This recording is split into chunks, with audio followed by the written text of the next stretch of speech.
जय गुरु जी। शुक्राना गुरु जी। सारी संगत को जय गुरु जी। ओम नमः शिवाय। शिव जी सदा सहाय। ओम नमः शिवाय। गुरु जी सदा सहाय। शिव पुराण श्री कोटि रुद्र संहिता का 13वां अध्याय, बटुकनाथ की उत्पत्ति। ऋषियों ने पूछा, हे सूत जी, आपने हम पर कृपा करके हमें अनेकों ज्योतिर्लिंग के विषय में बताया है। अब हमें अंधकेश्वर नामक ज्योतिर्लिंग के महात्म्य के बारे में बताइए। यह सुनकर सूत जी बोले, हे ऋषियों, पूर्व काल में अंधक नाम का एक महाबली वीर और पराक्रमी राक्षस था। उसने अपने बल से पूरे विश्व पर अपना अधिकार किया हुआ था और वह देवताओं सहित सभी जीवों को दुखी करता रहता था। तब सब देवता उस दैत्य से पीड़ित होकर भगवान शिव की शरण में गए। उन्हें प्रणाम करके देवताओं ने उन्हें अपना दुख कह सुनाया। अपने भक्तों के दुख को जानकर शिवजी ने उन्हें सहायता करने का वचन दिया और अंधक के निवास पर चलने के लिए कहा। सब देवताओं के साथ भक्त वत्सल शिव अंधक के निवास पर गए। वहां अंधक और भगवान शिव के बीच महायुद्ध हुआ।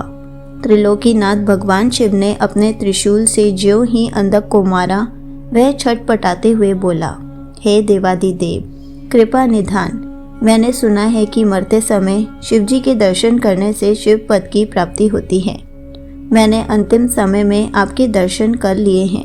अंधक के ऐसे वचन सुनकर शिवजी प्रसन्न होकर बोले, हे दानवेंद्र, तुम्हारी बातों से मैं बहुत प्रभावित हुआ हूँ। मांगो, क्या वर मांगना चाहते हो?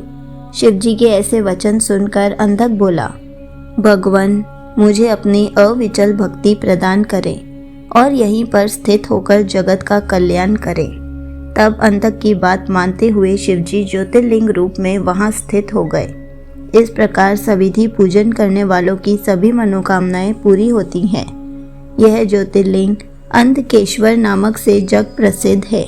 अंधकेश्वर नामक ज्योतिर्लिंग की उत्तम कथा सुनकर ऋषि गण बोले, हे सूत जी, अब आप हमें बटुकनाथ की उत्पत्ति के बारे में बताइए।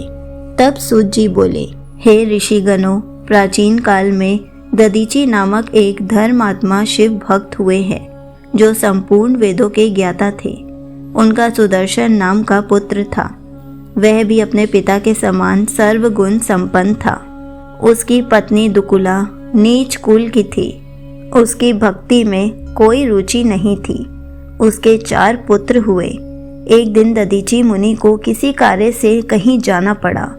तब वह अपने पुत्र को शिव पूजन करने की आज्ञा देकर चले गए। सुदर्शन विधि विधान से भगवान शिव की आराधना और पूजन करने लगा। शिवरात्रि का दिन आ गया। सुदर्शन ने व्रत किया और सविधि पूजन भी किया। किसी कार्यवश उसे अपने घर जाना पड़ा। वहां उसकी पत्नी ने उसे कामवश कर लिया। तब सुदर्शन बिना शरीर शुद्धि किए शिवजी के मंदिर में पहुंचकर शिवजी का पूजन करने लगा।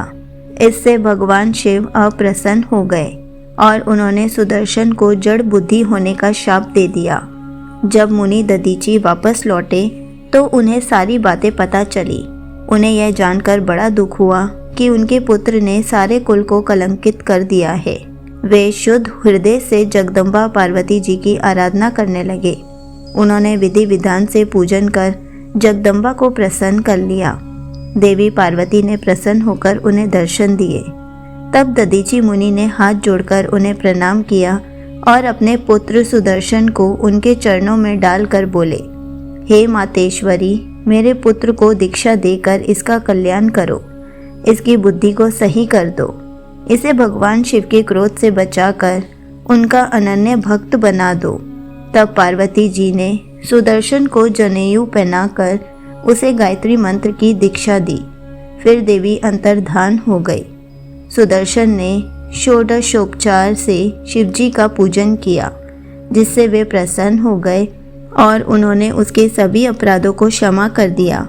शिवजी ने उन्हें साक्षात दर्शन दिए और सुदर्शन व उसके पुत्रों का बटुक रूप में अभिषेक किया।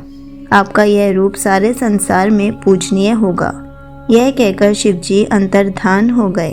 उसी दिन से सुदर्शन बटुक नाम से संसार में विख्यात हुए और शुभ अशुभ सभी कार्यों में उनकी पूजा करने का विधान है।